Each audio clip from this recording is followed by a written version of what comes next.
Ensuite, quand les cheveux sont, vous sortez juste de la douche, ils sont encore tout avec plein d'eau là, vous mettez une serviette et vous faites tout doucement,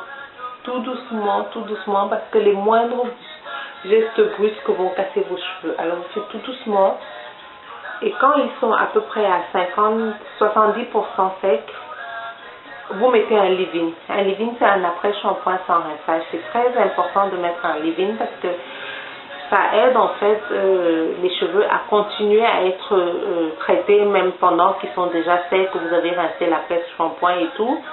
Il faut continuer le travail pendant que les cheveux sèchent et tout le reste. Après, selon que vous ayez des repousses ou que vous ayez des cheveux nouvellement défrisés, comme c'est le cas pour la vieille 90 là, vous restez avec la serviette jusqu'à ce que vos cheveux soient secs à peu près à 70%. Et après, vous pouvez soit mettre des bigoudis, soit faire des petites nattes en attendant que ça sèche complètement et tout avant de vous coiffer. Maintenant, quand vos cheveux sont presque secs, vous prenez cette crème, vous prenez une ou deux noisettes que vous mettez, vous divisez vos cheveux en 2 ou en 4, vous mettez la crème, une ou deux noisettes, pas plus, n'en mettez pas des tonnes, ça ne va pas nourrir plus les cheveux, ça va plutôt les étouffer. Une ou deux pompes que vous mettez sur vos cheveux, je suppose que c'est une partie, sur les cheveux en insistant sur les pointes. À la fin, vous prenez une huile, vous prenez un petit bout d'huile et vous les mettez sur les cheveux et en insistant sur les pointes. Parce qu'en fait, cette huile aide à retenir l'hydratation que vous avez apportée aux cheveux avec cette crème-là. C'est très très important de faire de cette façon-là, sinon vous perdez l'hydratation que vous mettez sur vos cheveux.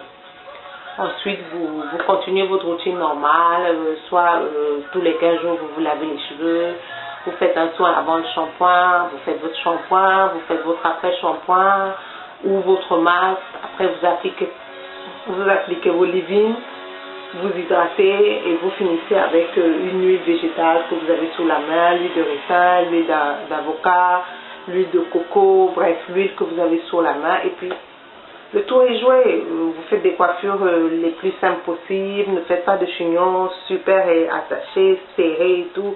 Vous tirez sur vos cheveux pour rien. Donc, moi, c'est ce que je pense qu'il y a comme routine basique. Maintenant, je pense que j'ai fait le tour.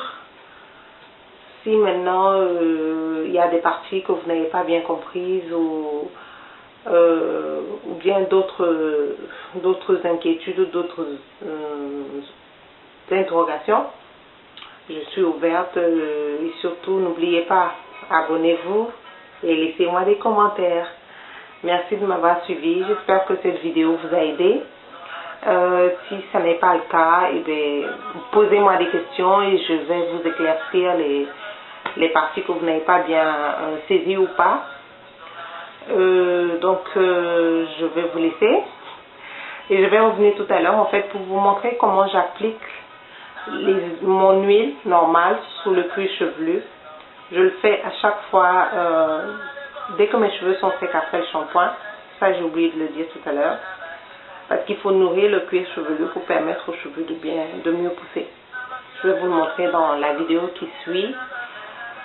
Et plus tard, je vous parlerai de ma routine personnelle, les produits que j'utilise, à quelle fréquence et tout et tout. Merci beaucoup les filles, à tout à l'heure, bisous.